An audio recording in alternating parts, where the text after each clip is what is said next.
இயேசுவின் 15 ரகசிய சித்திரவதைகள். அவர்கள் என்னை ஒரு சிலுவையோடு மூச்சுவிட முடியாத அளவுக்கு இறுக்கமாக கட்டினார்கள். நான் பூமியில் விழுந்த பொழுது அவர்கள் என் தலையில் எறிந்து ஏறி மிதித்து என் மார்பை காயப்படுத்தினார்கள்.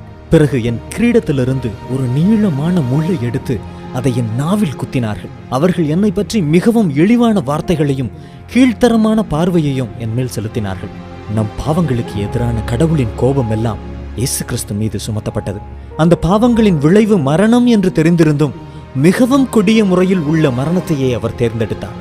தலை முதல் கால் வரை அங்குலம் அங்குலமாக சித்திரவதை செய்யப்பட்ட போது அவற்றையெல்லாம் வலிந்து ஏற்றுக்கொள்ள காரணம் ஒருவேளை அவர் மனதில் தெளிந்து நின்ற என் முகமாக இருந்திருக்கலாம்.